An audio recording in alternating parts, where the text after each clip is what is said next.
Chapter 2: A Door Opens. The newspaper ad caught the attention of many women. It read, "Reduce your household duties. Women who are not afraid to roll up their sleeves and do jobs previously filled by men should call the Langley Memorial Aeronautical Laboratory."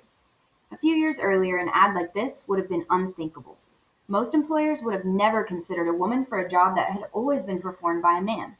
But in the spring of 1943, with World War II in full swing and many men off serving in the military, the country needed all the help it could get. Employers were beginning to hire women to do jobs that had once belonged only to men.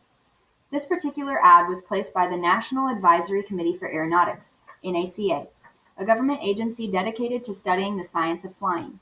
The NACA shared a campus with the U.S. Army Air Corps in Hampton, Virginia, a city in the southeastern part of the state next to the Chesapeake Bay. The NACA's mission was important and unique: to help the United States develop the most powerful and efficient airplanes in the world. Airplanes moved military troops, tracked enemies, and launched bombs. World leaders felt that the country that ruled the skies would win the war. President Franklin D. Roosevelt believed in the importance of air power, so 2 years earlier in 1941, he had challenged the nation to increase its production of airplanes to 50,000 units a year.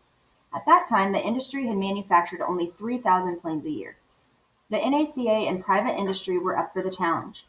By 1943, the American aircraft industry was the largest, most productive, and most sophisticated in the world, making 3 times more planes than the Germans who were fighting on the other side of the war.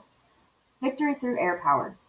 Before manufacturers built the airplanes, the designs were developed, tested, and refined at the Langley Memorial Aeronautical Laboratory, which was where the NACA had first begun its operations in 1917.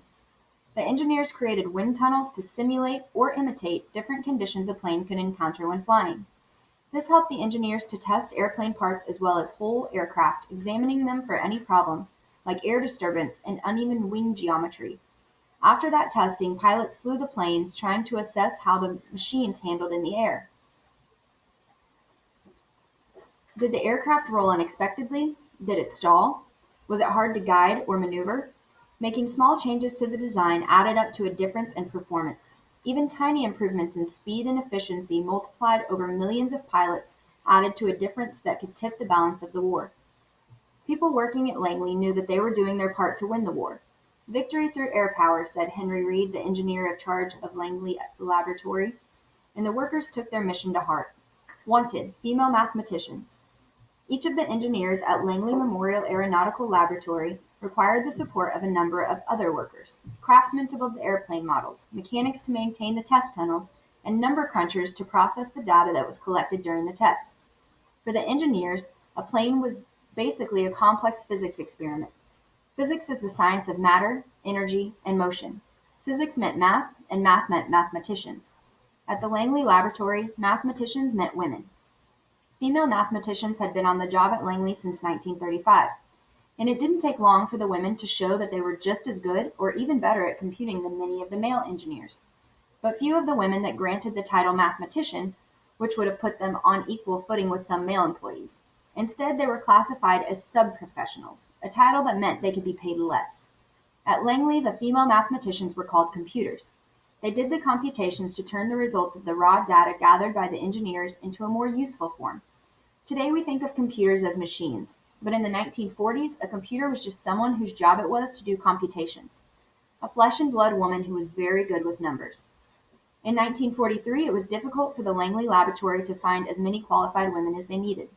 A recruiter from the National Advisory Committee for Aeronautics visited colleges in search of young women with analytical or mathematical skills. The human computers. When the managers couldn't satisfy the demand with only white employees, the government decided to hire African Americans.